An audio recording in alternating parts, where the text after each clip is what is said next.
In recent years, the international stage has witnessed the rise and strengthening of organizations such as BRICS, Brazil, Russia, India, China, South Africa, and the Shanghai Cooperation Organization, SCO, along with the growing influence of nations in Africa and Latin America. These developments have sparked intense debate over whether they represent a fundamental transformation of the global order or merely a temporary coalition expressing discontent with the existing international system. The BRICS and the SCO have established their own economic and political frameworks of cooperation, which often diverge significantly from Western models. For instance, the BRICS New Development Bank, NDB, and the creation of an alternative payment system by the SCO constitute direct challenges to existing Western-led financial institutions such as the World Bank and the IMF. Moreover, countries such as China and Russia have taken initiatives to promote multipolarity, seeking to reduce dependence on the US dollar and to create a more equitable international economic environment. These moves are not merely symbolic, but have yielded tangible results, such as the increase in trade conducted in national currencies among BRICS member states. Although the countries of the Global South come together on a common platform, they often have divergent interests and priorities. For instance, China and India, both BRICS members, hold differing views on issues such as border disputes and economic policy.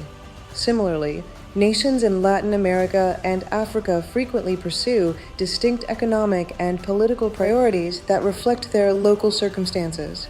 This diversity of interests means that the alliance of Global South nations is not necessarily a stable or uniform force.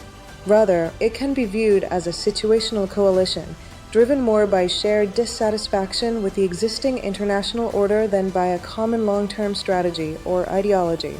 Decision-making within both BRICS and the SCO relies heavily on achieving consensus through consultation and cooperation. In BRICS, leaders hold annual summits to discuss issues such as economic cooperation, political stability, and global security. Decisions are made based on common positions rather than formal voting procedures. Additionally, special committees and working groups are established to address specific topics, while ministers meet regularly to discuss matters related to their respective portfolios. In the SCO, leaders also hold annual summits focusing on security, economic cooperation, and political stability. The Council of National Coordinators, composed of senior diplomats, is responsible for preparing these summits and resolving disputes.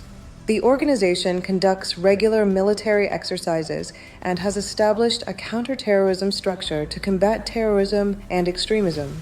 In both organizations, official decisions, whether non-binding, as in BRICS, or binding on security matters, as in the SCO, carry significant political weight and have the potential to influence the global policy agenda. The answer to whether the expansion and strengthening of organizations such as BRICS and the SCO represent a genuine transformation of the global order depends on perspective and time frame. In the short term, these organizations undoubtedly pose a challenge to Western hegemony and promote the idea of multipolarity. In the long term, their success will depend on their ability to build sustainable and effective models of cooperation that address the needs of their members. If they manage to overcome internal divisions and formulate a shared strategic vision, then we may indeed be witnessing a genuine shift in the global order.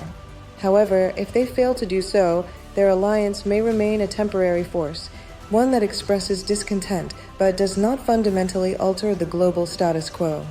The strengthening of the Global South and the emergence of organizations such as BRICS and the SCO undoubtedly represent a significant development on the international stage. While they pose a challenge to Western hegemony, their long-term impact will depend on their ability to build sustainable models of cooperation. For now, we are in a transitional phase where dissatisfaction with the existing international order is evolving into an effort to create a new, more equitable global system. If you seek reliable and well-documented geopolitical analysis, free from filters and propaganda, visit Geopolitics-news-gr. Subscribe to receive the most critical news and strategic insights directly in your inbox. Support our effort to continue producing independent, free, and high-quality reporting. Together, We decode the chaos and see beyond the lines of events.